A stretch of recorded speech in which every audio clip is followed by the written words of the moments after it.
The following is a special presentation of iRacing on LSRTV, your home for sim racing.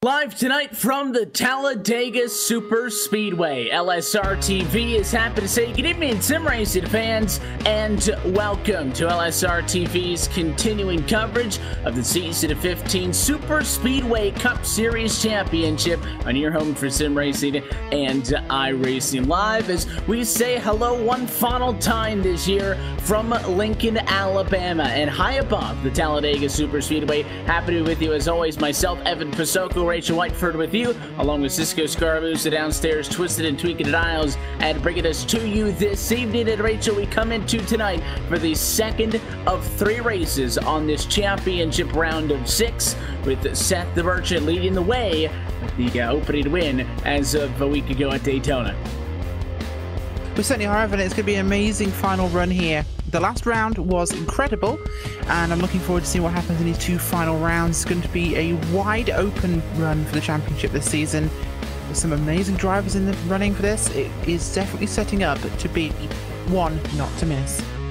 They all entered as of a week ago relatively close to one another, but the results from Daytona Circa 07 last Friday night, Seth the Merchant does have the championship advantage coming into tonight. 17 points ahead of Michael Cozy Jr., who runs in second position. Chris Passini is third. Roddy Watford fourth. Rod Flag fifth. Brandon Cruz-Monsivice in P6. You can take a look at the intervals top to bottom in your championship 6 on screen at the moment. And to be fair, 2 races to go, a lot can happen, but I think Seth the Merchant really stood to benefit a lot from that win as of a week ago. To put himself 17 points ahead is quite the margin. Again, nothing rock solid, plenty of time to go, but I would take a 17-point lead over a 2 or 3-point lead any day of the week. So he comes into tonight mathematically in the best position out of anybody.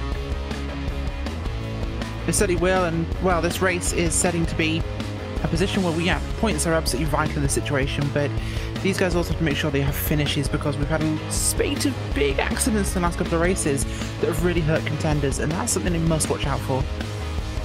Obviously, the course of this race, as it has been for the second half of the season or so, 75 laps on the board here tonight from the 2.66 miles Superspeedway in Lincoln, Alabama.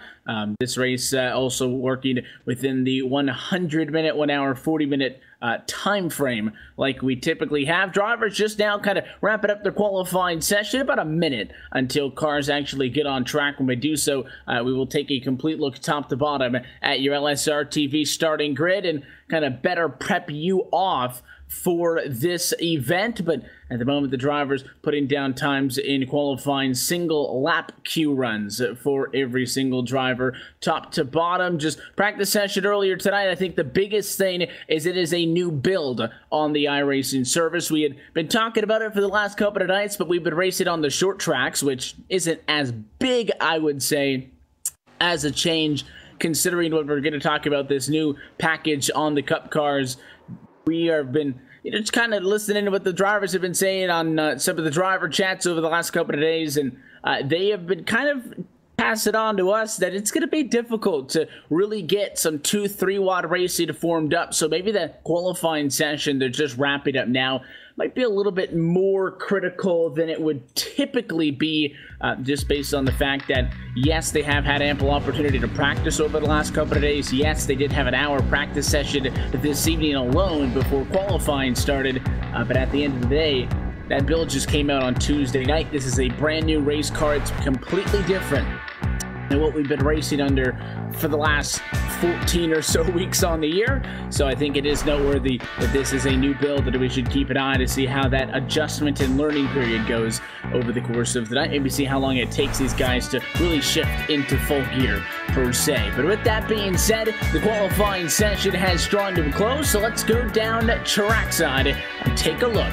at tonight's LSRTV starting grid. Pole position on this one going to go to Mr. Daytona, but he finds success at Talladega every time. And again, Ronnie Wofford will start from pole position with 52.406, just barely edging out the 88 of Mark Jorgensen Jr., who will start tonight in second position. Right now in the second, we'll start in third tonight. He'll be joined on row 2 by the 72 of Spencer Preet, Justin Levine, and Zach the Merchant will start P5 and 6. And to make up row number 3, Chris Posidi in 7th, Michael Cozy Jr. in 8th. Make up row 4, Scott Warren P9. To the inside of row 5 and outside of row 5 and 10 is Rod Flagg. Continuing on through as we take a look through everybody else. 11th position tonight belongs to Gary Champion. You've also got 12th position to Joseph Yunkons. Corey Smith will get the unlucky number 13 starting spot tonight. Travis Brown in 15th position. John Johnson in 16th. 17th is Ramon Evans. 18th for Alex Hallinar. 19th, Jared Haggerty. 20th is Mike Schultz. He is the final driver to take a time in the qualifying session. Victor Bartlett, first provisional P21. Robbie Lyons in P22, along with Brandon Cruz Montevice, who is currently scheduled to roll off in 24th position. He is not actively in the session at the moment. Obviously, as we know when we talked about our championship standings, he's at the back of the championship round of 6, 44 points out at the top spot, so it's already a stretch for him. He's not in here at the start of this thing. I don't think it's controversial to say that his hopes are done. So, Bounce of Ice not here at the moment. One of the drivers scheduled to roll off is Mike Thiel in the number 61 Chevrolet. He's supposed to be 23rd, and it does appear that he is in 23rd position at the moment. Rachel Carr's pacing around with the pace car about a minute away or so from getting this race underway. 75 laps, a new build, obviously the championship on the line. There's a lot that's going to go down between now and the checkered flag in the next hour and a half or so. Well, this is a big one for these guys, is that we have a new tyre model, and that means you can take 2 tyres on stops. Now, this is a normal thing we see with the previous tyre model, but we know that now the new tyre model means that 2 tyres has a far bigger impact on your performance. It's not just a stability factor now, it has a grip issue. Plus, the draft has changed.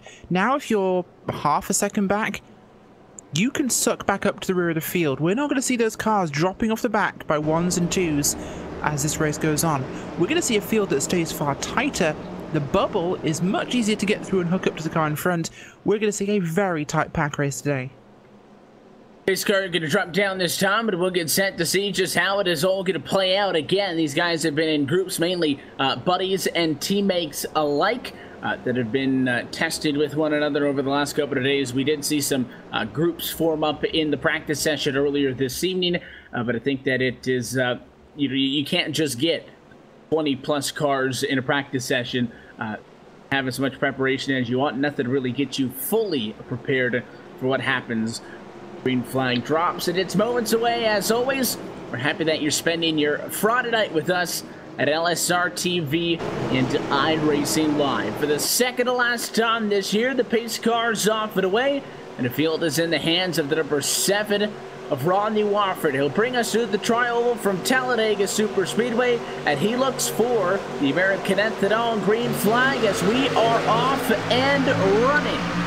The second to last race on the Superspeedway Cup Series calendar, and the second race of 3 in the championship round of 6, side by side for the race lead to turn number 1. No real advantage inside or out. Obviously, we expect the inside to be the better place to be up to speed, and Wofford tries to pull a little bit now at a corner number 2. Yeah, the outside line really fell apart on that start there. We've only got only 2 cars holding up there, the 88 and the 72, so unusual there. Got the 72 machine with him. That's the 88 of Jorgensen leading that top side of the racetrack, and the Exalta colors of Dale Earnhardt Jr. from Homestead, Miami this past year, the Monster Energy NASCAR Cup Series. It's a paint scheme that he's been quite fond of in recent weeks and has kept it on the car. Jorgensen, not one of the drivers who was able to advance into the round of 6 to fight for a championship. That's something that he has been searching for quite some time now. First 2.66 miles down, and it is going to be Watford by about 2 car lengths back to the 88 machine. Right now from third, the slot of being credited for P2 at the line. And the interesting thing is, when we kind of mixed up the format later mid-season, these races at Talladega became shorter than the races at Daytona, and they were always that way lap-wise back last year. Daytona got a 100-lap treatment, and this track came in, and I think it was 93 laps or so. Just because this racetrack's a tad bit longer, didn't take as many laps to get to 250 miles. But these races now, 75 laps compared to 90 laps at Daytona. Probably not going to feel like it if it's only, an extra dozen or so miles less, but it is shorter and something that we should note than it has been in recent seasons. It really is, and I think one of the other reasons why this race is actually shorter mathematically is that you tend to get more cautions at Talladega. Weirdly enough, considering it's the wider track with the most open one, people see that. The race harder is all down below the line goes to 57 of the Merchant. The 6 scatter at the front. We get a big movement here on the outside. It's now 4 cars to the outside, led by Ray Rittenhouse second there. Good push by him. Big run. Look at that. Jorgensen Jr. clearing him almost on the high side there, coming through 3 and 4. But yeah, I mean, you tend to have more aggressive racing because people see it, the space as a false sense of security, Evan, which means it hits harder and they crash bigger. And that was a nice move by the 87 Rittenauer. Once, obviously, you take that car right out immediately from behind the car leading the inside line. There wasn't a whole lot Watford could have done, and that was kind of compounded by the fact that 57 of the Merchant ended up below the yellow line. He had basically no help for the entire length of the Alabama gang back straight away, and Rittenauer deciding to jump right back down to the inside of the racetrack. New race leader early on at lap number 4. Has put himself in a very comfortable position. Some drivers already trying to work their way up to the field rod flag. Corey Smith are losing touch actually just a bit with that lead pack up there. Looks like we're having about the top 6 pull away. I'm not sure if we're going to be able to see that actually be sustained, or as we saw on the older draft model, the cars behind would eventually just suck back up and get us back into one big pack. But at least for the top 6 are trying to get away, and it's just because they're a little bit more organized. 3 on the inside, 3 on the outside of the racetrack. Yes, we're seeing guys exchange moves top to bottom. Nothing too crazy up front yet. No, we have a breakaway here. 6 cars at the front making that breakaway, including the Merchant, Preet, Wofford, Jorgensen Jr., Rittenauer, and Chris Bassini there, the last car in that group. But what is interesting is this second group's also got another 4, 5, 6 car pack. Field seems to be made up of these little pods. Not quite tandem drafting, but really, really, really separated out. Although we have seen Gary Champion drop to the back of the field already. He's been our first victim of the day, and that car looks intact. So I think it's just a draft issue, but otherwise everyone seems hooked up here, including Mike Thiel for once able to keep up with the pack. Hasn't dropped off the rear this time. He's actually up there racing in 23rd.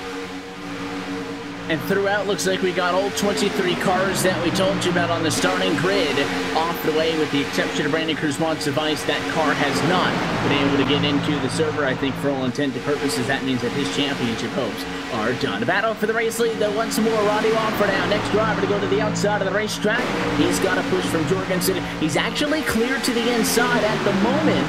Has been clear for the better part of the straightaway, but in no rush to go down to the inside of the racetrack. The Race Federation Chevrolet will stay topside. Either he doesn't think the bottom is the best place to be at the moment, or he's got a little bit of an agreement, if you will, with the 88 of Jorgensen, trying to work together, get both of those cars clear. Looks like they might be able to do that this time out at the Tri-Oval, and they will, as Rittenauer drops all the way back to 3rd, but still not going down quite yet. And now they will make that slow crawl down. Almost contact, though. The 7 got a little bit loose, and that kind of broke up the momentum they had.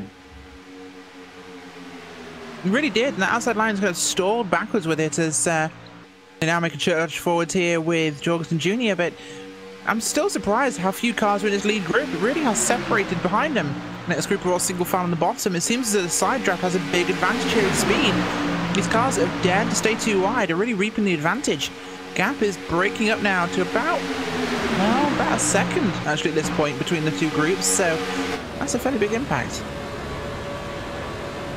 Yeah, and I didn't think that it was going to... I mean, they're not really pulling anymore. I think that's about the gap that we kind of first caught it on, and I think the guys 7th thought back doing exactly what they needed to try to catch back up, and that is run single file. Issue is you got 4 now on the inside for the lead pack, 2 topside, so you're going to need at least 4 or 5 cars pushing better than your leaders are to be able to catch them up. But I think they are starting to make some progress, but I think it's very obvious that it's much more difficult to get back to somebody like that if you drop back, say, half a second in a pack on this new build, just from our first observations of it at full speed. The 64 machine has been having issues in this one, and it sounds like Talladega is slow on the apron in turns 3 and 4. Not sure what the problem is for him, but that car is well off for the pace and has dropped out of the lead pack. He's been on the apron for most of this. It almost like the car is out of gas or something, but not sure what the 64 did, but he's slow.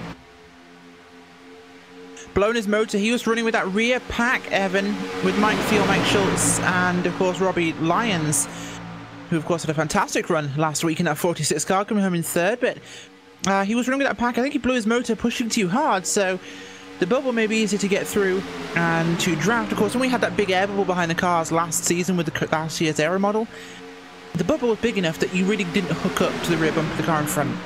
You couldn't push for a long period of time because of that, so it kind of meant we didn't have many engines going pop. Now it's so much easier to suck up and get into the car in front of you and push. It's very easy to overheat now, so guys are actually finding themselves going faster because it's easy to do so, but they've kind of forgotten to monitor the temperatures. So a tough break for Talladega, who was kind of mid-pack, has started this race at 18th position. He's going to fall 2 laps down. Not one of your playoff drivers, so not a huge concern to the overall grand scheme of things. The good news is he is going to be able to coast that car down to the box. So if he has any opportunity to try to get that car repaired in any manner, he at least was able to get to the box and didn't get stranded, because it always seems like if you're going to lose an engine, it never happens to you at turn number 4 where you can just coast down to your box. Just trying to look back, still couldn't see a definitive moment when that engine went out or exploded or there was contact or something, but it was definitely down in turns 1 and 2 where he dropped down to the apron, went off the pace, a long way around. He has been able to make it back to the safety of pit road. So up front, we did see that 88 Jorgensen finally complete the pass of Rodney Wofford. David Wofford sucked him up at around the 87, and then stayed topside when Wofford went down low to go to the race lead. And now actually seeing single file up front. The first 6 cars all the way back to the 42 of Victor Bartlett are single file in favor of the inside of the racetrack. Looks like Bartlett considering kind of slotting up, going to that middle groove, maybe jumping up in front of the 72 of Spencer Preet, who leads that charge at the moment. Wouldn't commit to it that time, but you can kind of see him taking a look to the rear view mirror a few times, and 57 of Merchant doing the same this time. He'll pull the trigger and go for it. It's got company coming to win. Does indeed. That front group there has really kind of closed up again. We've seen that one happen in this, as we mentioned, the draft is easy to catch again once you lose it, but now we've seen more cars get involved, including the likes of Bartlett and co behind him, the 14-year-1 Brown back there, and a couple of others back here. Ron Evans also in that group as they are catching up here. 6 moving forwards, Jared Haggerty in that lead pack there. But it's interesting to see how now we're getting a larger group forming. They're forming up for a big attack on the outside. Jorgensen on the inside, still controlling. He was last time out, of course, Evan, but he had that late race problem. So right now, Jorgensen Jr. once again showing he should be in the chase, and very disappointed, I suspect, that he isn't. Yeah, he's been so good so many times, and so many times he's been in a position where he gets into the playoffs, and we've gone through so many different iterations of how this championship has worked out that you just have to think that one of these times is going to click for Jorgensen, the 14-time winner in the Superspeedway Cup Series that has him 3rd most all-time, behind only Rodney Wofford with 22 wins and Brandon Chaburko with 21 wins. Of course, those are drivers as well. Chaburko, who has found success at a championship level. Rodney Wofford, kind of in the same boat, looking to try to get a full season out of this thing and wrap one of them up, and have at a 32-point deficit following an okay finish from Daytona as of a week ago, finishing in the teens. But the biggest problem, I think, being there is you only had about 20-something cars. It puts him in the back half of the field. Even somebody like Wofford committed to tonight 32 points back is not an easy thing to make up in the course of 2 races. Now, like I said at the start when we looked at the points, is it possible? Absolutely. But I think every single driver would tell you I would rather start ahead than start in a hole and be forced into those pressure situations to try to dig out of it over the course of the rest of this playoff round of 6. The battle for the race lead, though, very much back on after it looked like everybody wanted to drop back and to go single file because we are running cars inside and outside of the racetrack. We certainly are, of course, and, well, it's really quiet, actually. That's one thing we've just been noticing ourselves in the booth here, Evan, is these guys are trying to work on these cars. They're really experimenting right now. You've seen his little runs on the outside going, this is these guys testing for later in the race.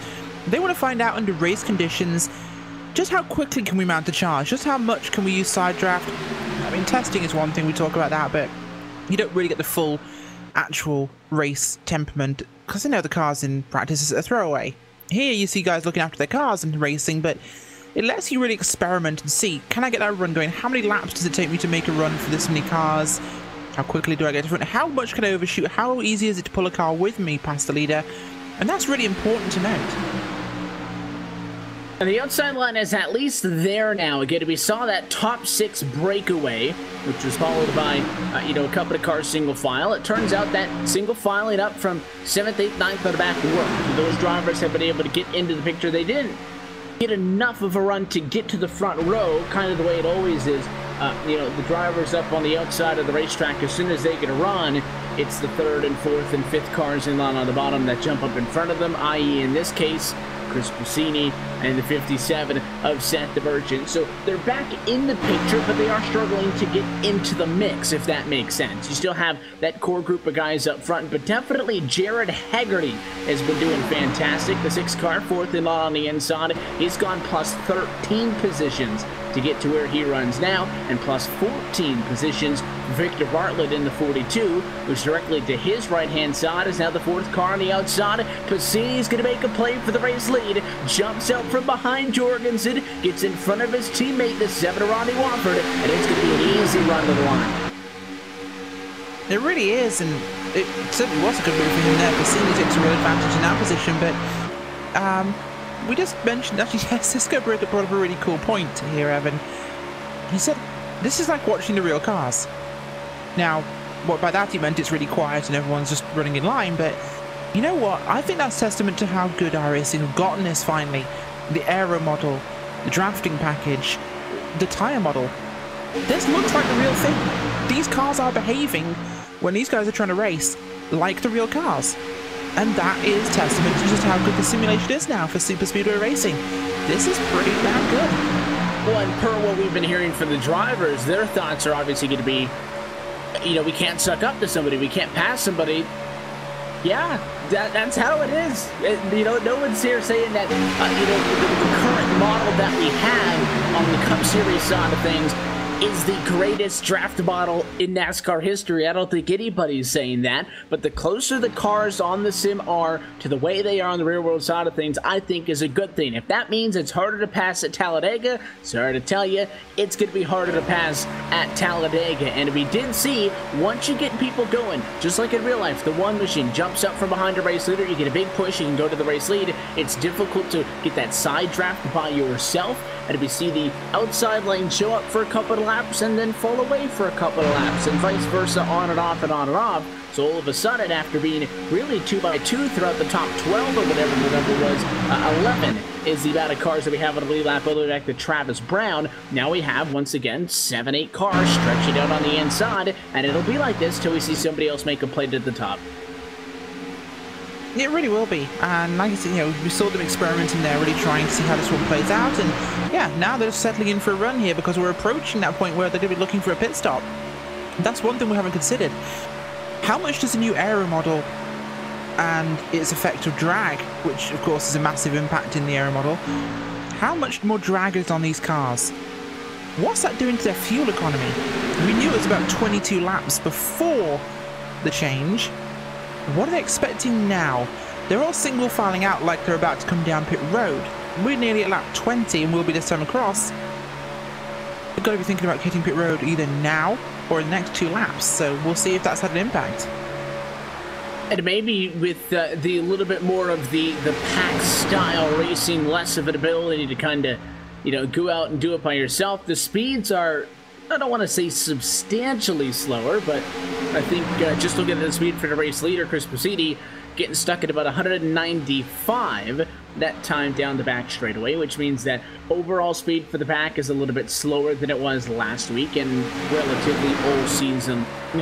Can you save a little bit more fuel going slower? Chris Positi doesn't want to find out. He's in. He's very cautious, and he's going to get passed by 2, if not 3 cars on the pit road. Ronnie Watford, the one who really drove it in hard, might have been tight at the line, but both he and Jorgensen actually passed Positi. Took longer for them to make the dive down, and it worked out, it looked like. Oh yeah, look at this 3 wide on pit road as they come in. The entire front pack hitting pit road at once. We'll see them come in now. Will it be the usual 2 left side Goodyear Eagles, Kansas Sunoco race fuel? It will be. Everyone into their box well here, and we're seeing them up on the stand, I believe. No, I think a lot of them just took fuel.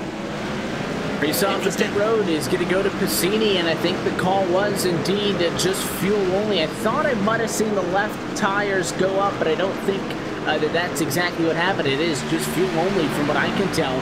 For the first couple of cars off pit road, it'll be Positi leading off, followed by Jorgensen, Rittenauer, Levine, and Ronnie Watford, and try to cycle everybody back out. That's just about all the pit stops like that. We didn't really see people in disagreement. I think almost everybody got it out of the way at the same time.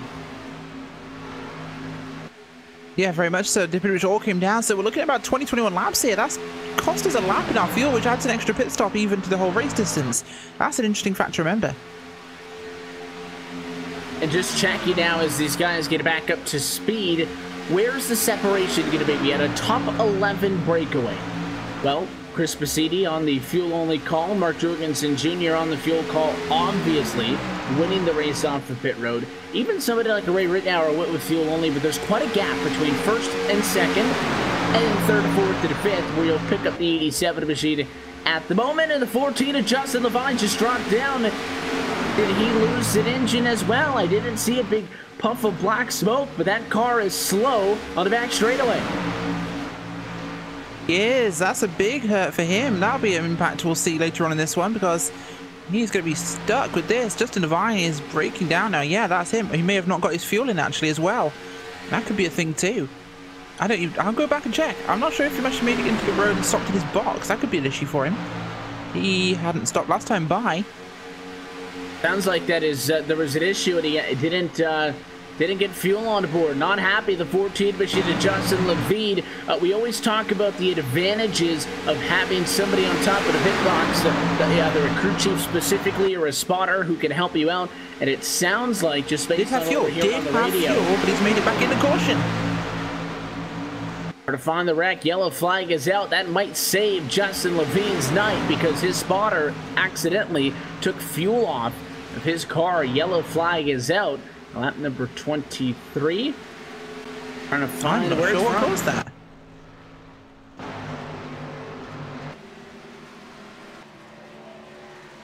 That was a administration thrown caution, so race control themselves put that one out. I'm not entirely sure why, but they did.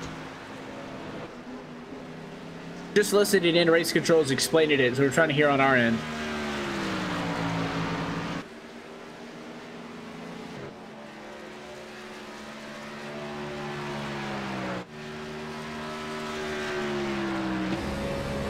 I know it's dead air on the broadcast, but we can hear race control in our ear. We were trying to figure out, so there was no accident on the racetrack, but something happened. Back talking about Justin Levine, who did get into the box, Rachel. He was clean into the box. He was cleaned out of the box. Looked normal. And at some point, he didn't take fuel. The fuel option was switched off. Again, the driver has control over that. The crew chief, the spotter, all have ability to do that. And I believe what they say, because it doesn't. It looked like he was in the box the exact same amount of times everybody else was. Right. What we're hearing, at least the part that I caught from race control, and we will see if we can get our producer Cisco to confirm this, because the yellow is out for this reason. There was no incident on the racetrack, but from what I could get away from what Rod Flag said, is somebody not affiliated with that team might have been the one that turned the fuel off. And this, ladies and gentlemen, is why we put passwords on our spotter options. So I believe that's the gist of what I got, which doing a lot of sim races, and I can't say I've ever heard of that one, or at least oh, I've heard of that one before. Maybe it's happened in this, but it hasn't come to light mid-race. But nonetheless, we're under yellow. That changes everything. Driver's going to be right back down pit road to see what they can do. Chris Basidi going to be the first driver in. They took a splash and go last time. No reason to not take a splash and go this time. Basidi is going to lose the race off of pit road, and like the 88 of Jorgensen is going to win that race off the pit road. So what we're going to do is we'll take a quick opportunity to step aside, try to get more word from race control. We'll come back to Talladega with a restart past 25 laps in tonight from the Talladega Superspeedway. You're watching LSRTV's continuing coverage of the Superspeedway Cup Series playoff at iRacing Live. Back to Lincoln, Alabama in a moment.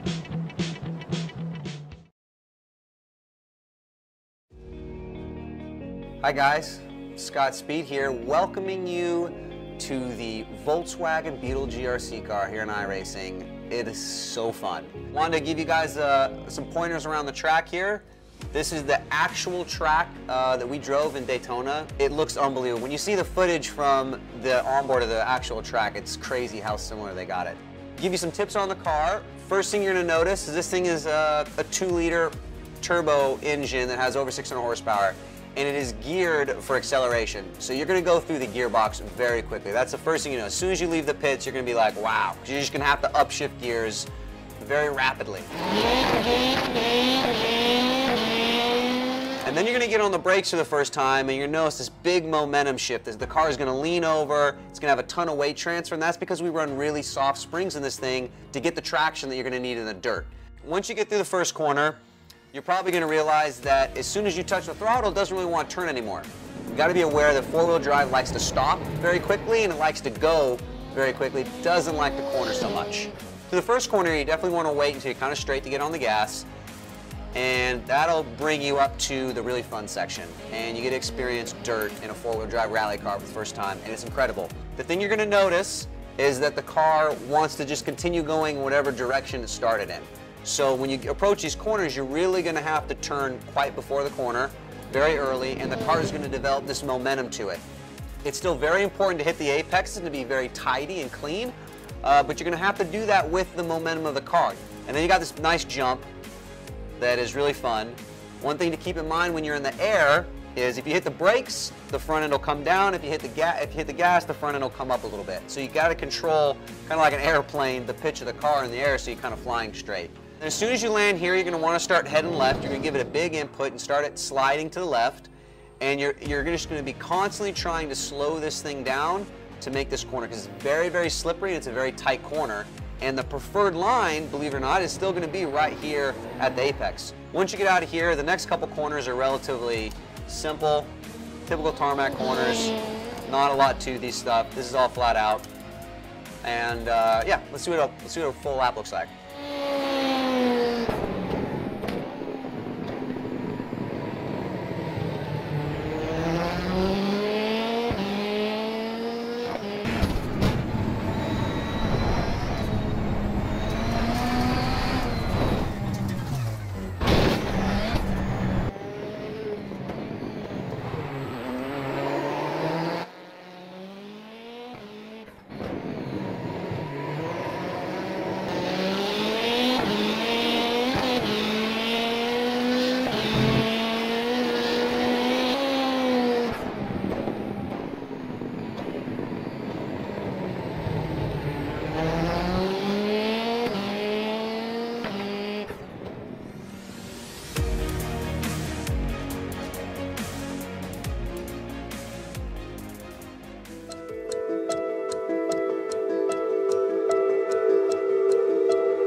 welcome back live to the Talladega Superspeedway. We're still working under our unconventional caution flag that we did our best to break down before we stepped aside. Lights now out on top of the iRacing.com official pace car, so restart is due up. Just got confirmation on some of the information surrounding the yellow flag, and the tail end of the initial announcement that we heard was correct.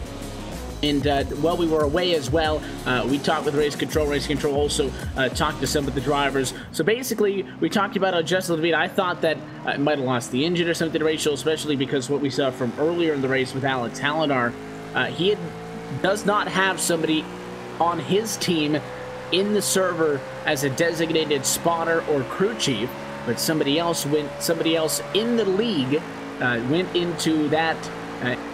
Went into the session under that kind of login, if you will, and intentionally and deceitfully, I feel like are accurate words, turn the fuel off, and Race Control is aware of who that is, so they threw a yellow so that he does not get stuck multiple laps down. So Justin Levine is going to lose significant positions. He started this race in 5th. He will restart in 19th.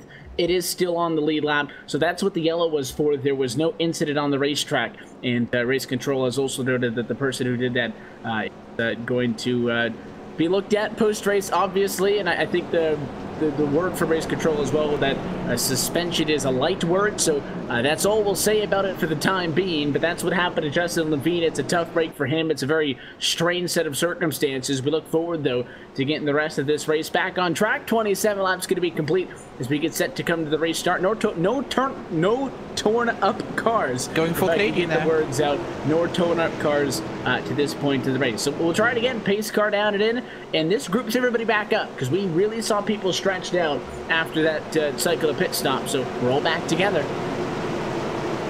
We are indeed, and we should get the green flag in just a moment as the... going to pause for a bit of effect there as I'm a little bit early on that call, but as we come through the tri-oval now, Spencer Preet, Seth the Merchant in your front row here as the American NFL green flag will wave again. Big check up there. Wofford and Bartlett, I believe that was, did not get going. 76 and Warren had to go high there to avoid that bunch up, but it's 3 wide back in the back as Rod Flag on his Grand Prix takes advantage on the high side.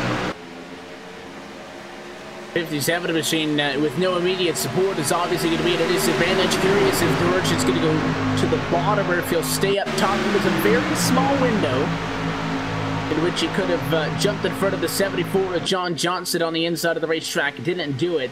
It now looks like that was the correct call to make, because he will fight back up on the outside courtesy of a push from the 88 machine of Jorgensen, and right back in this thing again. Top side, not typically the place to be on a restart, but they might have an opportunity to lead it one lap afterwards. Here comes Seth the Merchant. It looked like a bad restart, and he may just lead it at the start-finish line. And a drag race he will.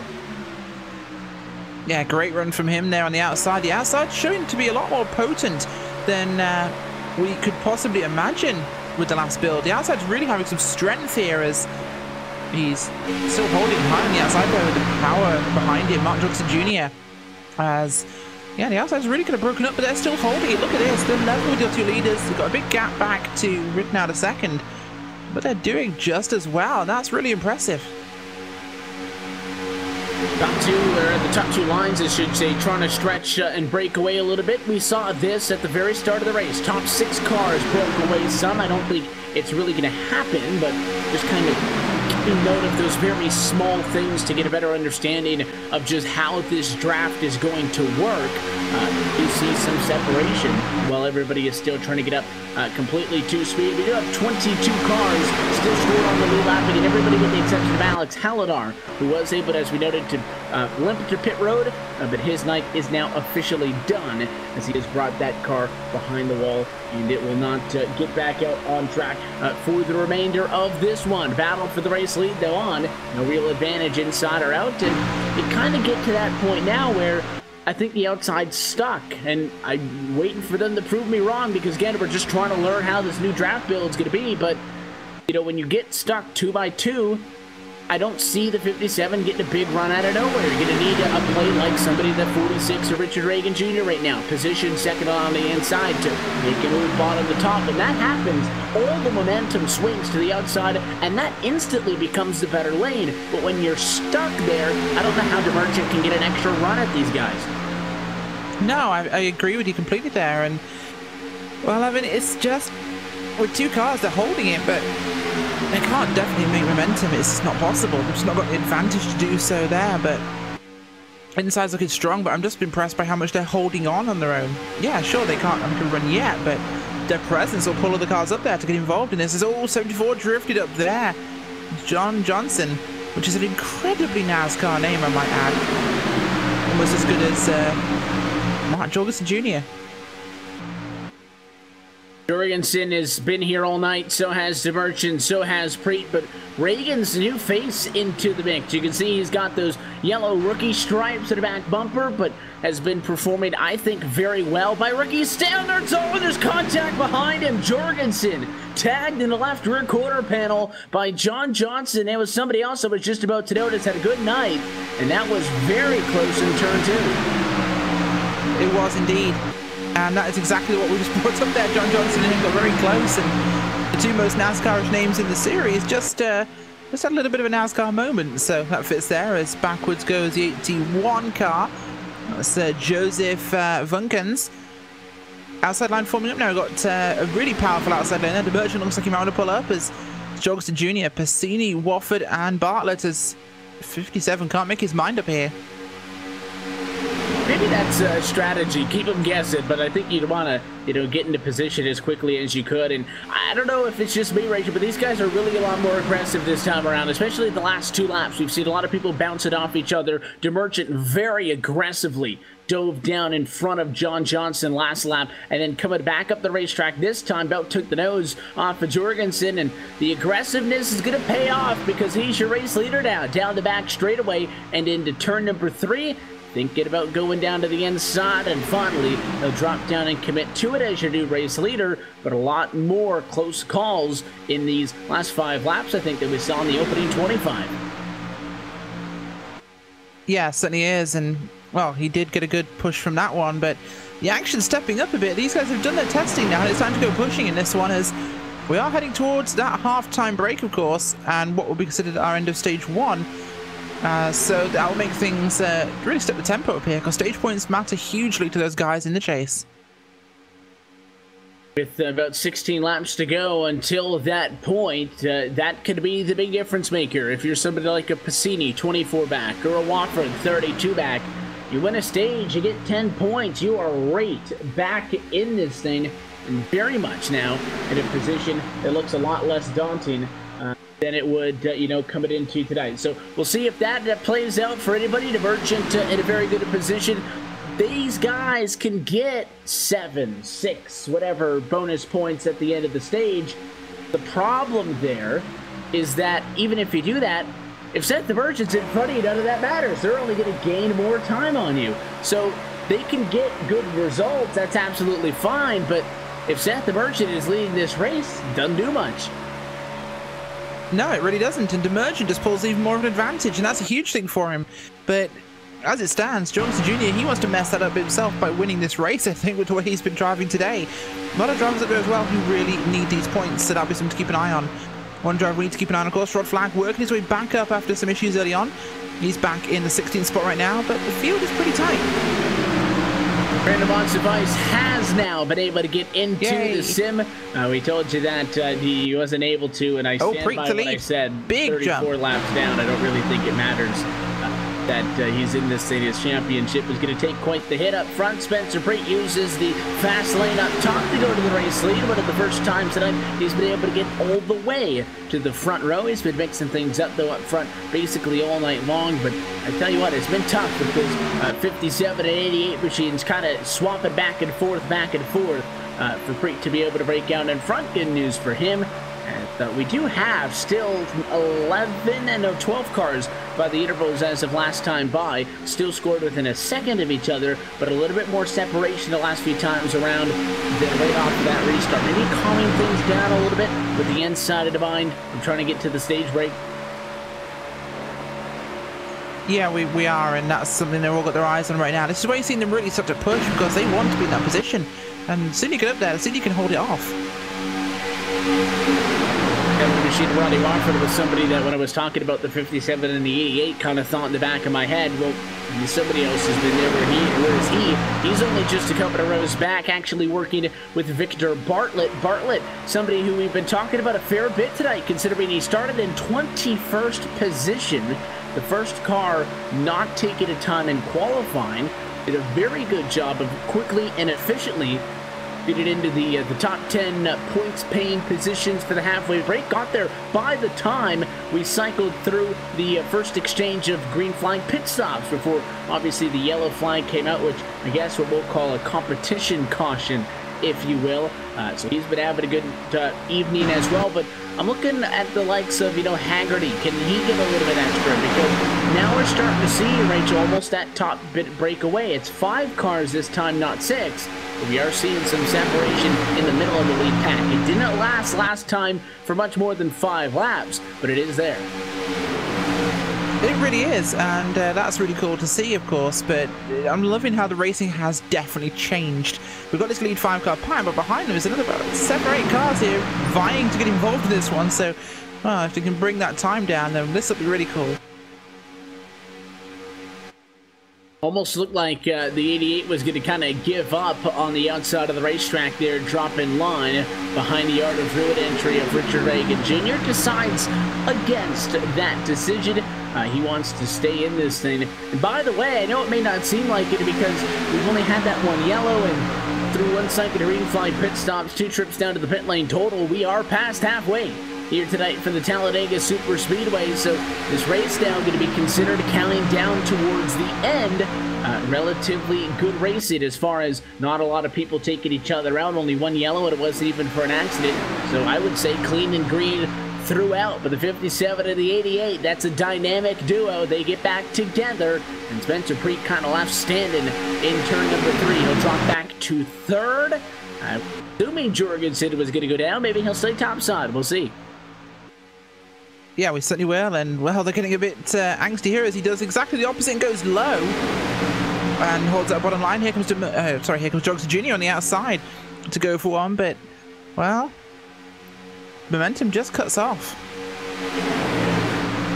It can really swing. Momentum is a hell of a thing when it's on your side, but you can't just kind of flip the switch and get it. You got to build up a little bit, and it's so difficult for guys in this lead group to be able to build up any substantial momentum. You see the 57 to Merchant. I thought that was an interesting move. Actually went from the race lead on the inside of the racetrack, slid up in front of the 88. I think maybe the reason Jorgensen didn't jump down in front of Preet is because he kind of wants to go to the race lead. He didn't want to follow the 57 in line. Maybe hoping the Merchant goes down. He stays topside. He gets the push, but apparently Chris Massini doesn't want to push him. Caution. The flag is out as race to the end goes in favor of Seth the Merchant. It is, and we're going to have to find out what happened to give us that caution. Actually, that was thrown out. That was our stage win. So Seth the Merchant. I'm a little behind the times. And you got it. They were 3 wide for second position. That's why the Merchant again made that move, bottom to top, to try to protect on Jorgensen, and Jorgensen wanted to make a play for the race lead, wasn't able to do so, and it was, I believe, DeMerchant first, Jorgensen second, Preet third, Piscini fourth, Reagan fifth, Watford in 6th, Bartlett in 7th, Johnson at 8th, Justin Levine in 9th, and Travis Brown in 10th, the drivers who walk away with the points at the stage break just past halfway. Certainly is, and it's definitely been an interesting one to this point in time. We've definitely seen some experimentation. The second half should be a lot more exciting, I think, now these guys know what they have to do. And the yellow flag for the stage break is kind of an interesting point as well, because it'll put us with 35 laps to go. That would line us up with, assuming everybody pits under the yellow flag, for at least one more pit stop in the second half of this race on the race to the end. But will drivers catch up to the pace car? We'll take another opportunity to step aside. When we come back, we'll take a look top to bottom at your winner race break and race it down to the end of this thing. But Seth the Merchant, a critical 10 bonus points as your championship leader, and he leads leads halfway home from the Talladega Superspeedway, and more coverage of the Superspeedway Cup Series at LSRTV and iRacing Live continues when we get back.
I'm driving the number 20 JGR Toyota Xfinity car this weekend. Really great opportunity here at New Hampshire at my home track. Over the past 2 weeks, I've been on iRacing, practicing a little bit here and there with the modified and the NASCAR Xfinity car, so it's been a lot of fun. It's been a great tool for me to kind of get used to that stock car body again and be prepared for the race today. Well, yeah, it's a mile long, so the draft kind of plays into effect here with the modifieds, punches a big hole in the air, and we run restrictor plates. So it makes a big difference. Just really fast, and it's our Daytona. So that's what's great about it, and we have a fast car for tomorrow.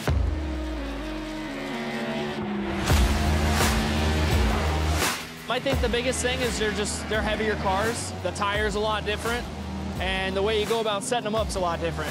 They use all 4 tires more than a modified, where we typically drive off the right rear, you know, so. Well, actually, it's funny. I raced NASCAR race in 2003 before iRacing came about.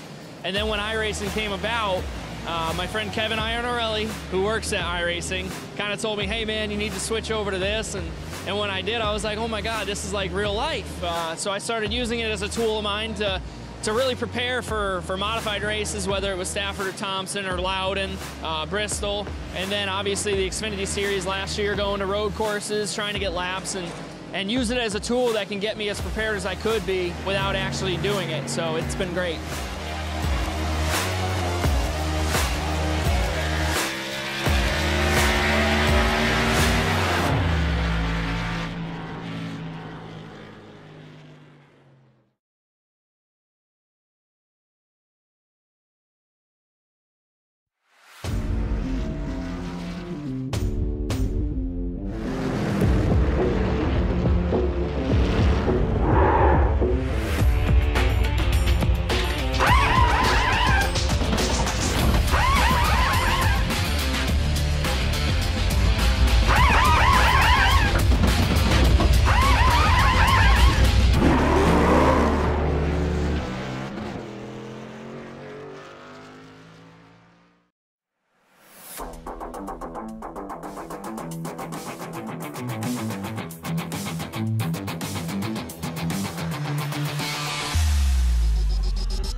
Racing. You wanted the best, you got them for abreast. Often imitated, never duplicated. The greatest show on dirt, the World of Outlaws.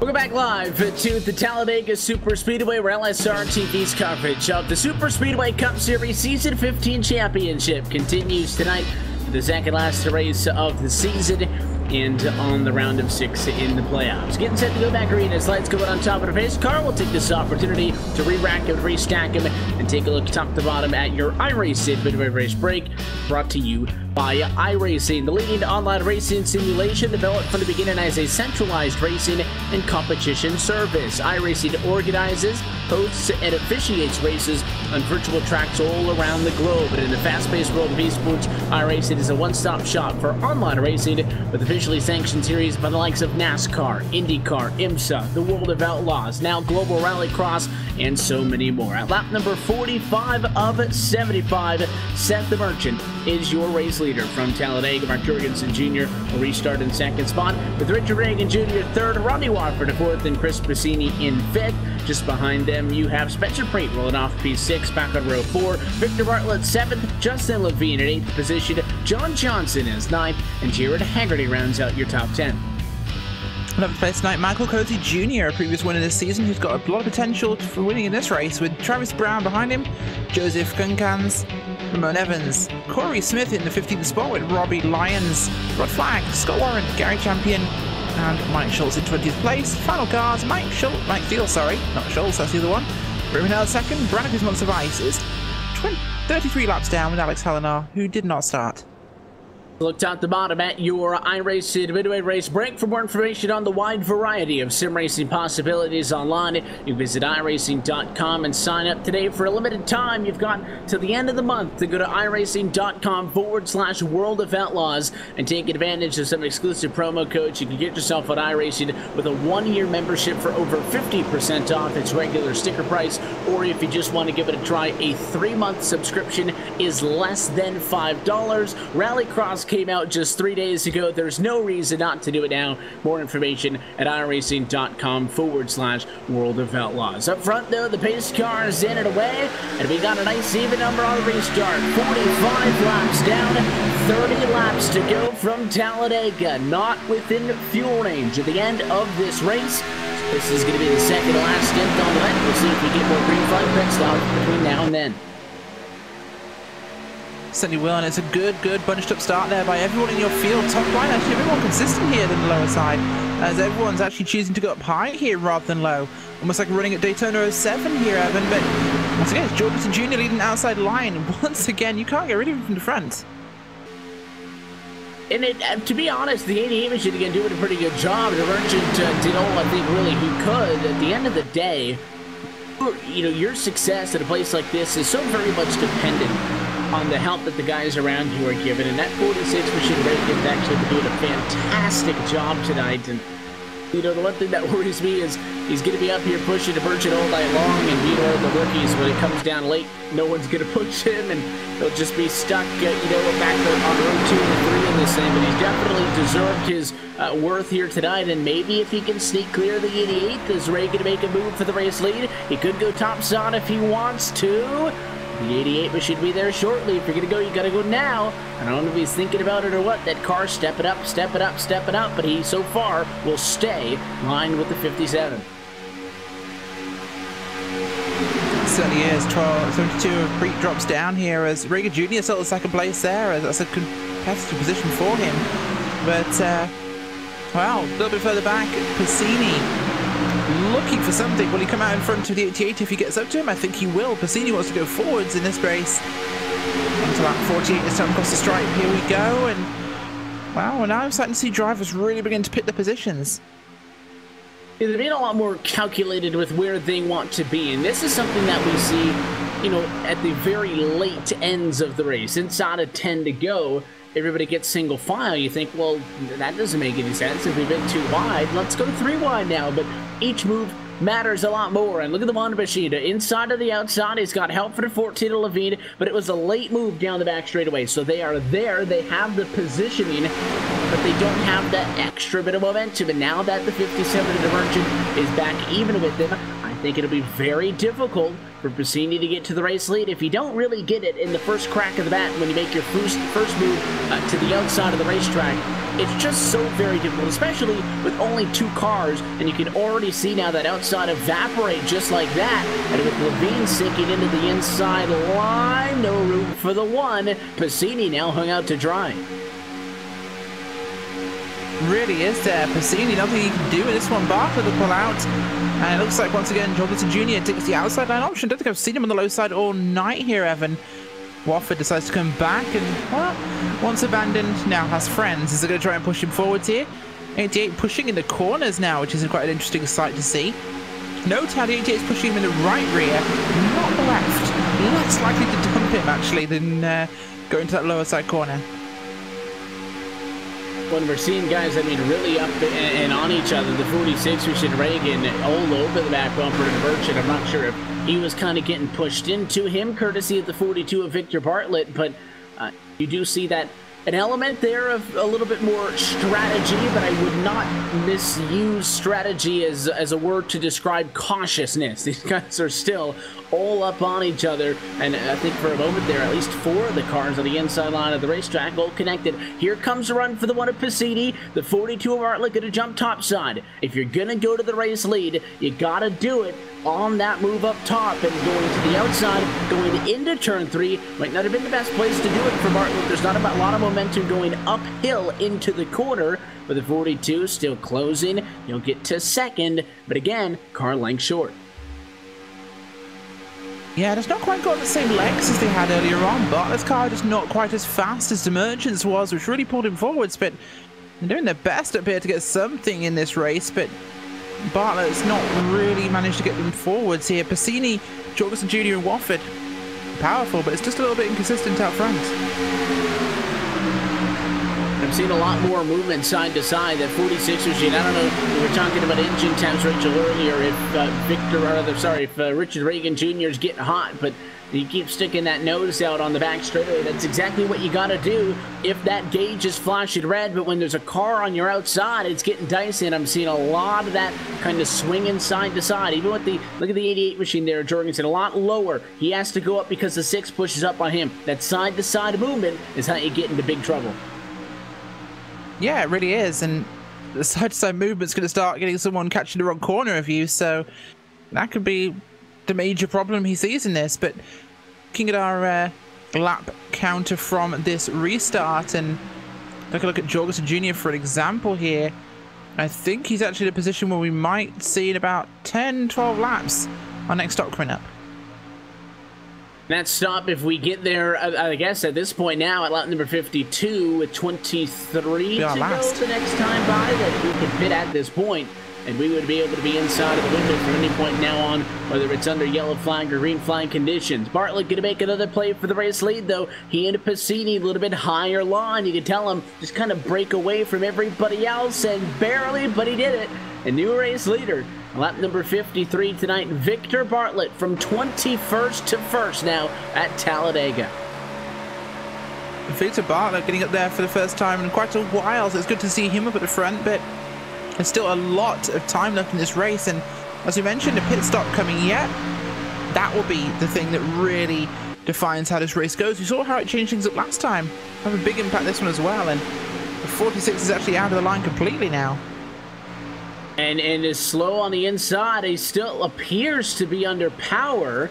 I was speculating that again, maybe he was a little bit hot and losing the engine. That car is slow, but he is getting now back up to speed as he comes at a turn number 4. I know that sometimes if things get dicey up front, we see drivers wait to drop back, but that seems a little bit extreme if that's the case, so it couldn't possibly be that.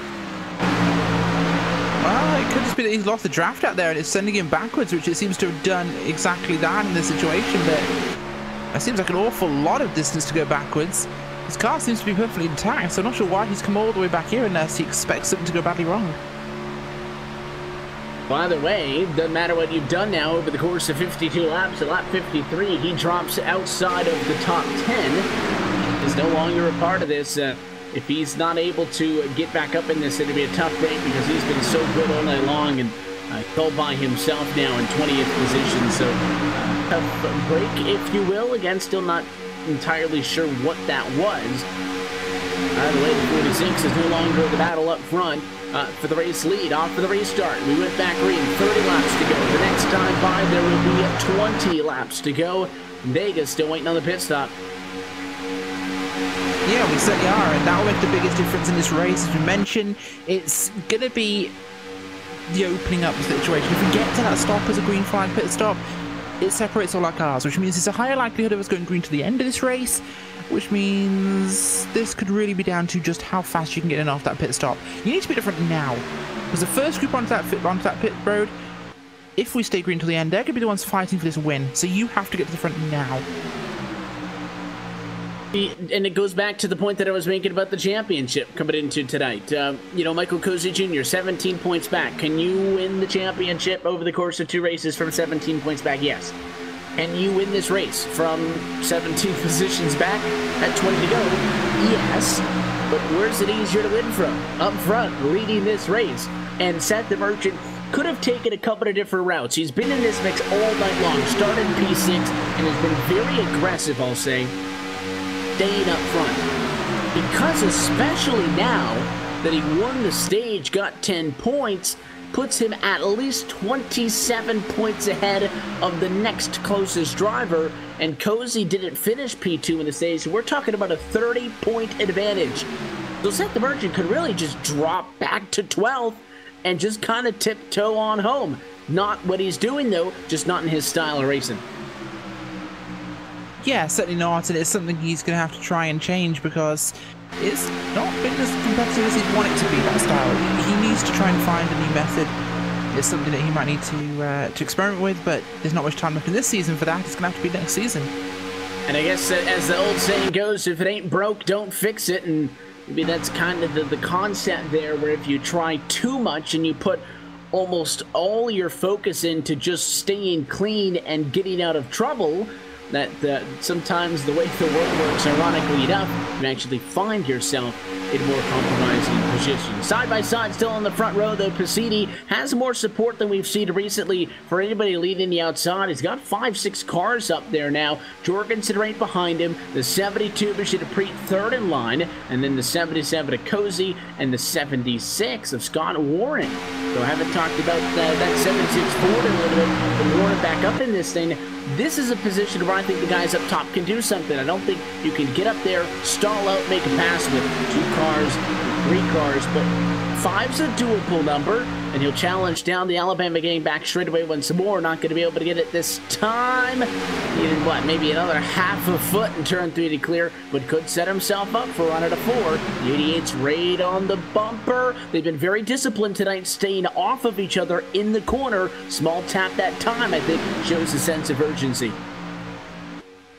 Yeah, it really does. These guys really want to get themselves going now, and well, they're in that sort of situation where it's time to get moving. Like I said, you've got to be different now to get onto pit road in the first group, and that's the way you win. He's going to get to the race lead. Contact for second. Jorgensen, the one who pushed him all the way to the race lead. The one began to slide down clear of the 42 of Bartlett, and I don't think Jorgensen didn't know the 42 was there, just followed him down instinctively a little bit too fast. There was minor contact between Bartlett and Jorgensen. Although I guess you could say any contact at 196 miles an hour is hardly minor, but Chris Piscini now has gone to the race lead. It's the second pass for the race lead that we have seen off of the restart. We saw Bartlett go to the point, and now Piscini has gone to the point, and he will lead as of this time by a car length, almost halfway home for the moment in which we restarted this. And Rachel, we've been inside of the fuel window for about 10 laps now. So is everybody here just trying to ride out the fuel on board, or do we maybe see somebody short pit? Because on that only green flag exchange of pit service we've seen tonight, at about 23 laps in, we saw everybody pit at once. So at least to this point tonight, everybody's been in agreement on the strategy. Is anyone going to kind of defer from that? I don't think so. I think they're going to wait till the end of this fuel tank and then go in together, because this means if there's a yellow flag before you all have to come in together, you're screwed by having come in early. So I think they're going to wait the fuel out, and they're going to basically wait each other out, more importantly, and try and go for the equal option, because if a caution happens, you all get to come in. If no caution happens, you come in together anyway. So I think short pitting has the risk, not short pitting has no risk, because right now, whenever you come in, there's no real advantage. You're going to be basically even, and I think the biggest issue always with, you know, kind of deferring from a big kind of agreed upon strategy is you need drafting help. Doesn't matter what you think is the best numbers-wise, the best call is always going to be whoever's got the most cars with them in a pit road, but obviously leaving pit road with a group of cars as well. You can't win a race by yourself at Talladega. You know, you could get the better number. Here they go, though, and it looks like it might be a split call. Jorgensen first driver in, Piscini, then Bartlett, then the 7 Rodney Watford. Everybody going to get down in time. Rod Flag, Brandon Monsivice, Robbie Lyons in this time. It's about a third of the field. Certainly is, and that's an interesting call, actually, because I thought you would have seen them all come together, but it was a little bit hectic last time, so perhaps they're just giving it a lap, then going to come down, because, yeah, last time was very hectic. You don't want to have a mistake on pit road at this stage of the race. It will cost you. And it looked like everybody who came down to the pit lane, just as we saw earlier tonight, the call was fuel only, no tires have been taken on this evening. Let's watch the battle for the race lead now. The 57 to Seth the Merchant, the 72 of Spencer Preet, side by side into turn 4. They want to come down pit road, and Preet can't get down there. Some drivers are in. DeMerchant's down. Looks like he's also going to be down with Cozy and Smith. But I think Spencer Preet wanted to pit, and because the 14 of Justin Levine didn't, he was 2 by 2, couldn't get down. Yeah, he was trapped by that situation, and I think he has to stay out whether he wanted to or not there. But this really made things a little difficult at this point. These guys all want to get to pit road, and we don't know how close some of them are on fuel as they're all coming in now. And I'm not seeing tires from some of these guys. They're all just taking fuel on these green flag stops. Seems as though the one set of tires, actually 4, I think it was for most people at the half time, is enough for the whole race now. That's interesting as development. Yeah, that's big. I mean, we didn't even see people take tires. You know, green flag pit stops is one thing, but at the competition, you know, after that, and then even at the caution flag at the end of the stage, people weren't spending the significant amount of time that it would take, obviously, to come down and get fuel. And it's not, you know, cool conditions. You're talking about a clear sunny afternoon at Talladega. It's 104 degrees down trackside. Those are typically pretty abrasive conditions for tires. They have not been at the top of the wish list so far this evening. So it looks like the total is going to be 4 drivers at least who have stayed out, and then maybe a couple more of the likes of Champion, Schultz, and Reagan. I think first driver who has pitted is Seth the Merchant in P8. But Levine, Warren, Preet, at least this immediate group up front with Haggerty in tow, they didn't pit right away. Now they're going to come down. 2 of them, 3 of them at all 4. How about 3 wide on the pit road? And Spencer Preet, outside of the racetrack, going to go from 3rd to 1st on entry. Yeah, we've seen a couple of guys do that, and 3 wide on the pit road now seems to be a viable thing. We've seen it repeatedly this race, but I've got to say, Wofford's group here, who've pitted already, have the biggest chance. They've got, of course, got Jorgensen Jr., Bartlett, Wofford, Piscini, and Flag up there with them now. So that's a huge group. That's going to be the ones I think they'll be the real race contenders for this. Easy in and out of pit road. The strategy called for those drivers going to be just the same. Fuel only, nothing extra. And it is going to be Preet winning that race off of the pit lane. About the same order they ended up at the line. Warren, then Levine, and then Haggerty. Gary Champion now becomes your race leader all by himself. Mike Schultz is going to be scored in P2. And I think the battle we really need to watch is Mark Jorgensen Jr. in the 88 machine, who is going to, I assume, take the lead once everybody has pitted, as he has been able to pass up Preet and the other drivers who pitted that time. So that shows you the benefit of maybe pitting earlier. But I think the biggest thing there was being in a group of like 8 cars instead of a group of 3 or 4. That means that the better strategy play was made of Mark Jorgensen Jr. So he'll get up to 3rd in the running order at the moment. Schultz is out of gas. He's coasting down pit road, and so is Gary Champion. So he's going to go back to the race lead. Mark Jorgensen Jr. got a set up for it now. 10 laps to go from Talladega, and he's in front.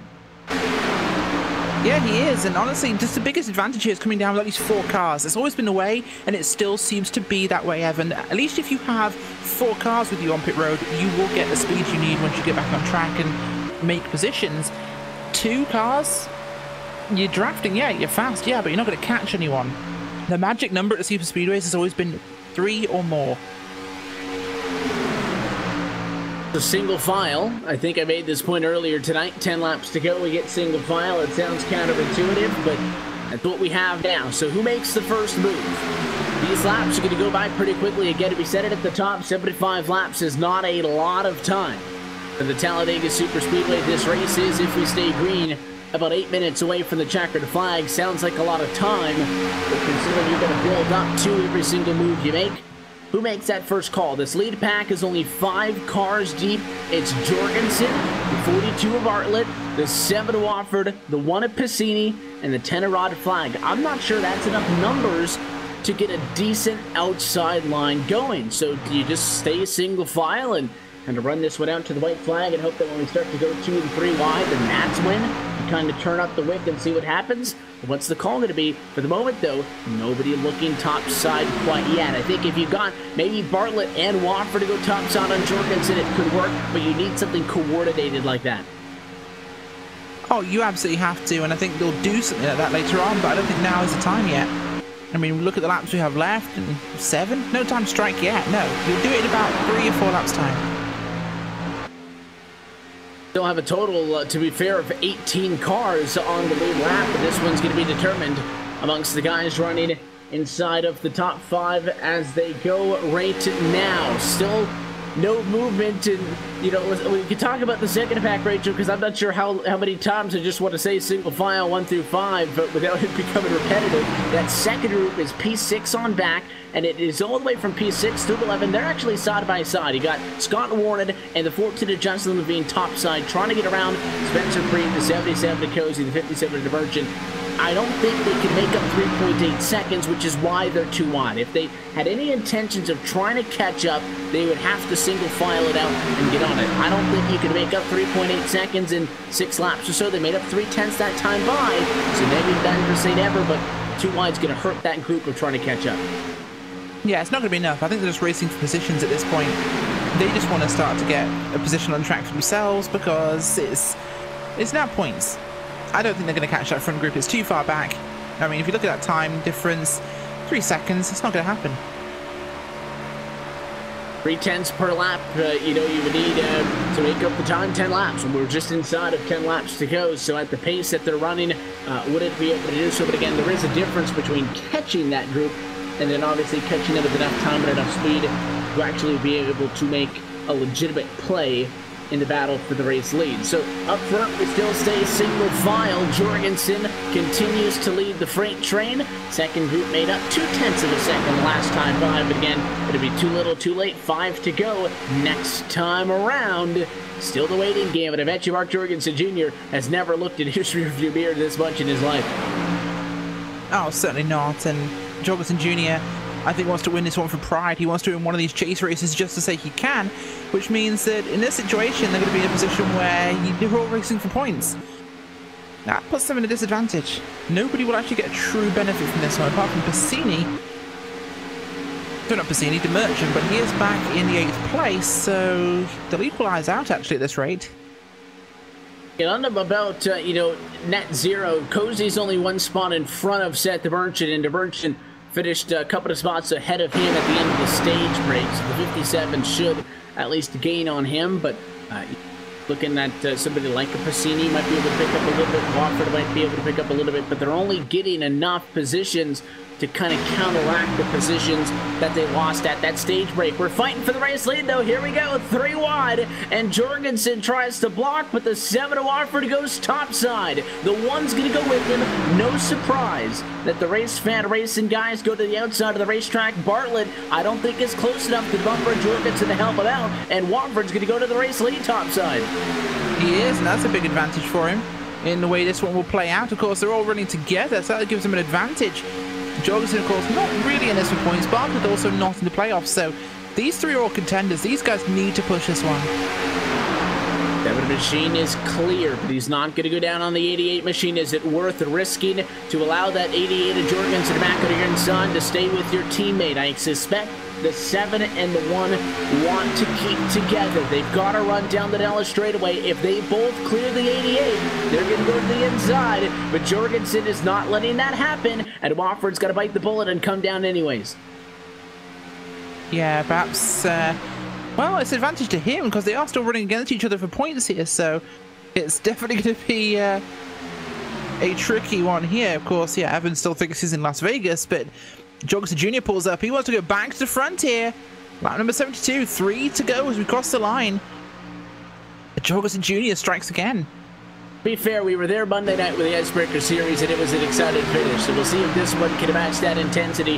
That's the issue, though, right there with the 7 leaving his teammate is, you know, Chris Passini can't just roll out of the gas and not push Jorgensen. So once you split up from your teammate, it's very difficult to work together. And Passini now, essentially now working against the 7, is going to put Mark Jorgensen Jr. right back to the race lead. And the 88 put himself in that position by side drafting the 11 on the left rear quarter panel, not letting them both get clear. And he has himself back to the race lead, coming this time by to 2 laps to go. Obviously, inside of the pointed over turn, a yellow flag this point on would end this race, so there's no sitting back and waiting to make a late race move. Absolutely, so late race moves are going to be the call of the day. It's the only option you've got left in this one, as well, they're dropping back now, so that's going to be a bit of a disadvantage, but maybe this is time for a charge to go forwards as the Young to get a bit of advantage on the backstretch. Passini and Rod Flag need to hook up, but can they do it in time?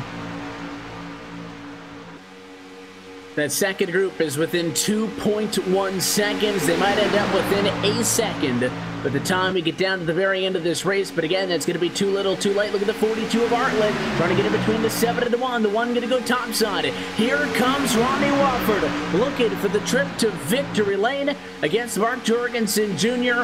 White flag at 2.66 miles to go. Certainly is, and one final lap here, and this is going to be the big telling point here. Wofford versus Jorgensen Jr. One car has the power behind him. Does the 88 have enough grunt with Bartlett to hold on? I don't think he does.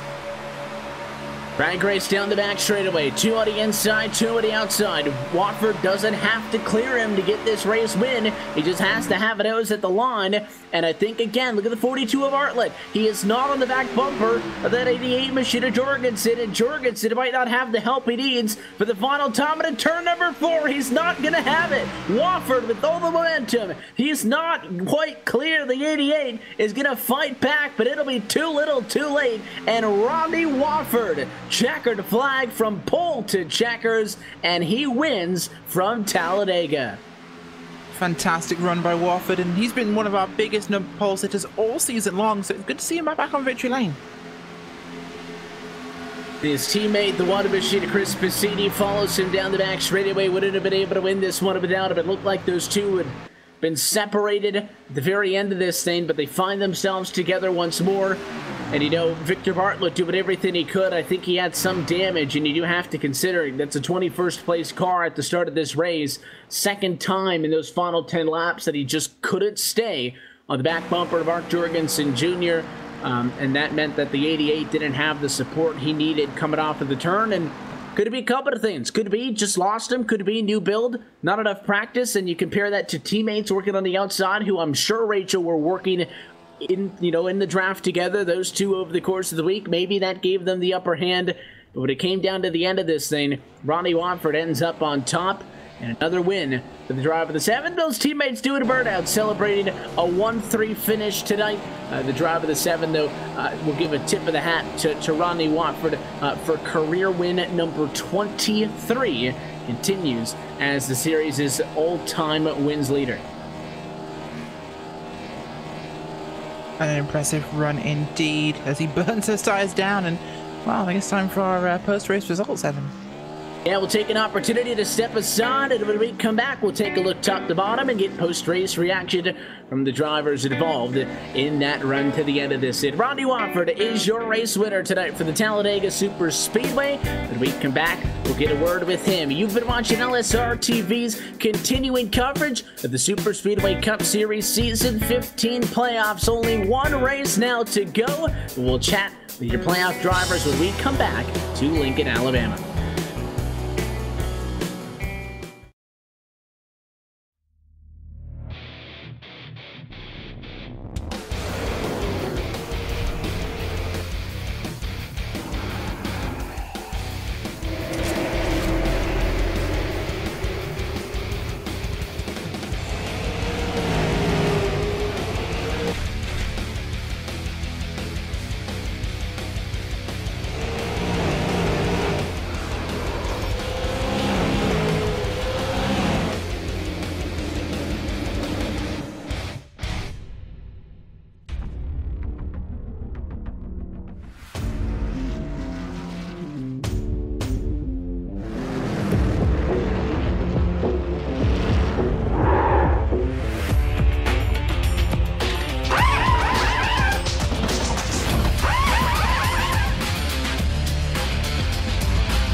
This broadcast is the copyrighted work of LSRTV, and it may not be rebroadcast, retranslated, or used in any form without the express written consent of Live Sim Racing LLC and iRacing.com Motorsport Simulations. LSRTV would like to thank you for your support, and we hope you enjoyed tonight's broadcast.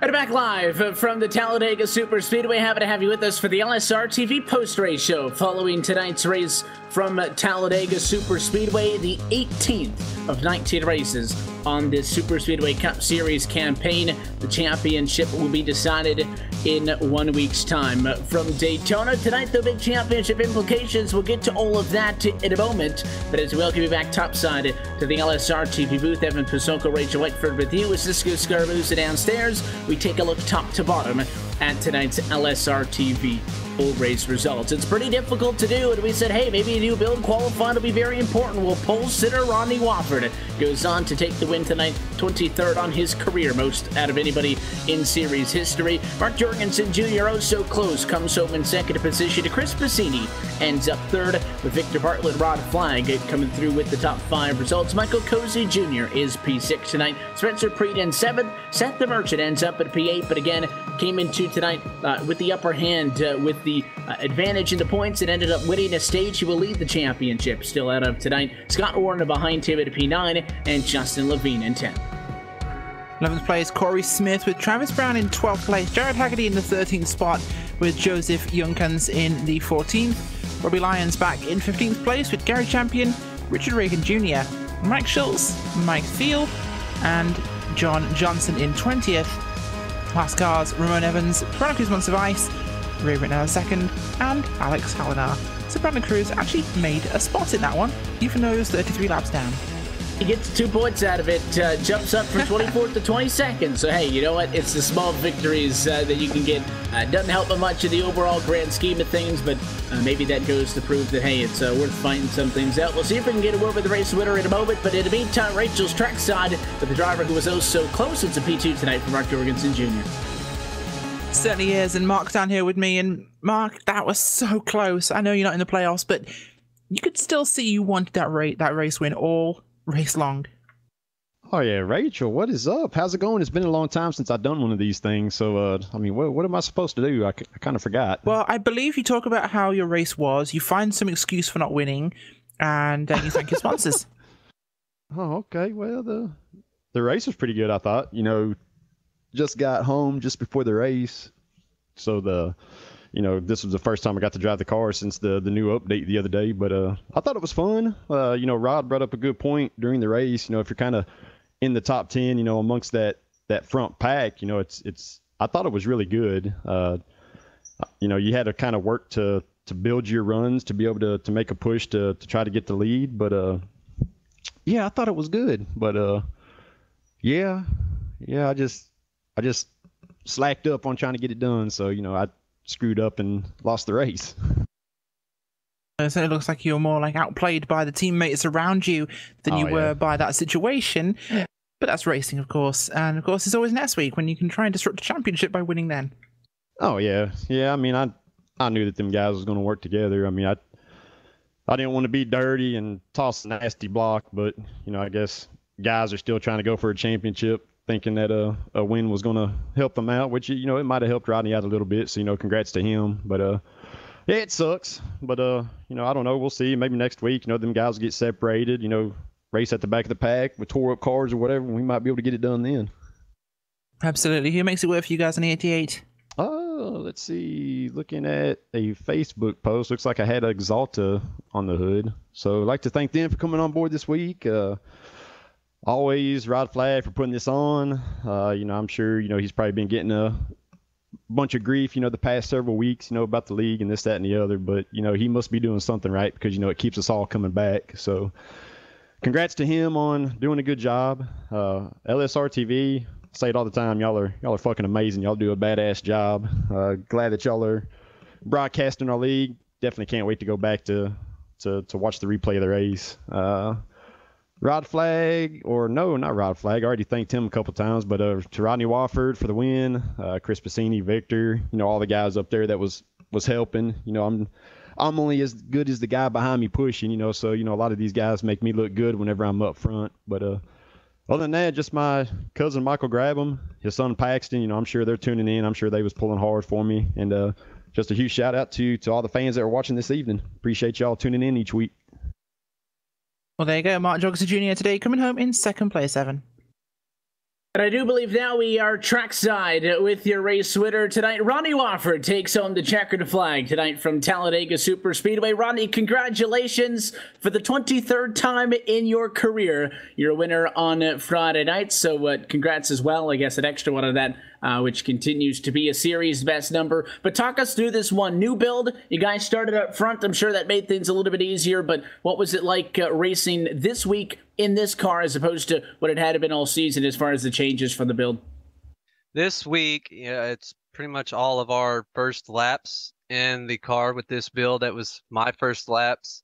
So it's definitely a step in the right direction. It was a lot better.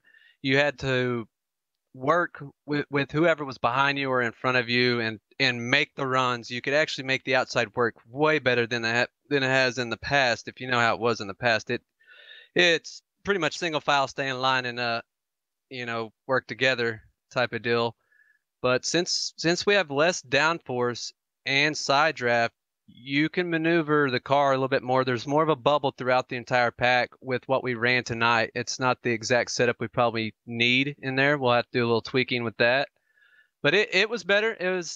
I mean, I had a lot more fun. I came out here just wanting to have fun, and we got to win, which is awesome. What was the thought process coming into this thing? You guys are fighting for a championship, which I know is something that's obviously within sights once again. And today, it was a 32-point deficit entering the evening. I can tell you that exiting the evening, you do jump one position into points. You're now third, 17 points back. So you about cut it in half, but it is still quite a gap going into the last race on the year next year. But was that really on your mind at all tonight, or is it just kind of go out there, perform, and see where the cards may fall? Or were you kind of keeping an eye, okay, I'm running good, but so is Seth. Was that something you thought about at all? No, not at all. Last week, iRacing crashed, and that put us out. My luck when it comes to chase races and championships is 0 to none. So, no, didn't care about it. Just wanted to have fun, test out the new build pretty much. And we got to the end there, and I haven't kept up with our format, honestly. So I thought we transfer and run like we have in the past. But, I mean, it's awesome. I guess I have a chance, to go for it. I'm not going to be too concerned about it, though. I'm just going to go out there and have fun. My luck with getting one, it's none to 0. So we're just going to go out there, have fun, try to get another win. I guess you could say since, you guys come in from behind, the pressure's all on the guy playing defense, and you guys are going to be the ones applying that pressure. With the stages that we have and the extra bonus points on the line, how critical do you see that being to somebody being successful and getting the big trophy next week? Honestly, I think Seth can grab this really easy. We run tight, we have fun. We all run very well together. If we stay grouped up and just run the race, he can snag the segment points and the win easy. As long as he doesn't get caught up. We have an extra reset next week, hopefully. We didn't have anything tonight. So I'll be right there helping him. Make sure he gets it. We look forward to that one, Rodney. We'll let you get out of here. The sponsors and the shout-outs, as always. Who makes that 7 car go so fast? I got to give a huge, huge shout-out and thanks to Chris Bassini. He helped me here get this win, threw together a new little flat, glossy, I'm not sure which color it is, to be honest, Race Fan Racing Chevy Monte Carlo for this week, which did well. It's 1 for 1. And I got to thank his wife, Angela. Y'all are awesome. Thank you guys from the bottom of my heart. Everybody watching, thank you guys. Got to give a huge shout out to Rod. Puts up with a lot of crap from us, and he continues to put these on every week. So thank you, Rod. Thank you guys watching. Thank you, Evan, being back in the booth. It seems like it's been a long time. I agree with you on that one, Rodney. It's always a pleasure. Congratulations, sir, on the win, and best of luck next week. We'll see how the cards fall. All right, thank you, guys. The race winner tonight from Talladega Superspeedway, Rodney Wofford, taking it away. We also have third-place finisher Chris Bassini. Trackside, Rachel's caught up with him. Certainly have, and Chris, not a win, but third place, definitely very good points heading forwards. Yeah, tonight was a little nervous night without the extra fast repair we usually get, so everybody playing it easy was kind of fell into our favor with green flag pit stops. But it's always fun to get a teammate a win. It certainly is, of course, and this puts you into second place overall in our points, as things stand, 16 points behind Seth. So for the championship here, you have to win, and he has to come about 20th or lower for this one to be an actual win for you in the championship stakes. Teammate Rodney is also 1 point behind you. How's it feel? Yeah, it's pretty cool, because getting him the win actually closed him back up to us to make it about a 3-4 horse race, so it should be interesting. I'm going to need a little help I'm going to need a couple circumstances to happen next week, but we'll play it by ear, see what happens, and if I don't win, this will be a nice way to back up a second place finish in the points last year. Certainly will be, of course. And who do you want to thank on the one team?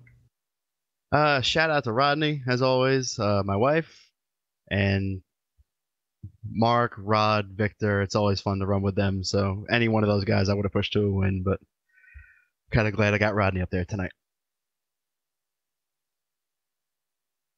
certainly did well. Chris Bassini, congratulations on third place, second in the points, and a very interesting race coming up next round. So, Evan?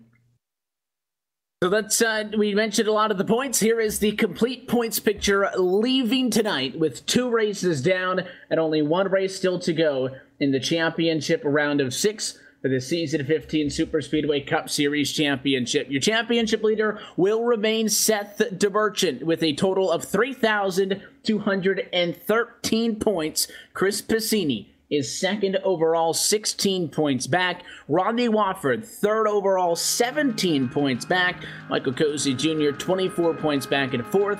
And then a big jump to Rod Flag, 45 back in fifth. And of course, Brandon Cruz Monsivice pour out in this evening with issues getting it into the server, 71 points back in sixth. But in regards to the top 3, got a lot tighter. In fact, the top 4 positions closer than they were coming into tonight. And that's despite the fact that Seth got a stage win and a P8 in the points. Again, the modified points that these guys run means that 17, 16 points ain't a whole lot going into Daytona next week. It really is, and that's going to be an exciting final round. Where better to have the finale in the World Center of Motor Racing. It's going to be a modified format as well for next week. It is going to be 100 laps, no stage racing, straight through to the end. And the guy who ends up with the most points of those 6 at the end of the evening will have the championship trophy in their hands. And of course, we hope that you are there with us in 1 week's time for that one. That about does it, though, for us here tonight from the Talladega Superspeedway. We're not quite done for the week. It has been a busy week for us on LSRTV and iRacing Live. We do have one more broadcast this week. It is tomorrow, Saturday night at 10 o'clock p.m. Eastern Time, as always, with the United Sim Race at the BNC Lawn and Landscaping Truck Series. And if you want to find out what's going on next week, and of course, our full outlook on our upcoming broadcast schedule, all that info and more is on our website at www.livesimracing.com. You can also keep up to date with us on social media, on Twitter at LSRTV, and on Facebook by logging on to facebook.com/LSRTV official. Until next time, though, on behalf of the entire team at Live Sim Racing LLC, for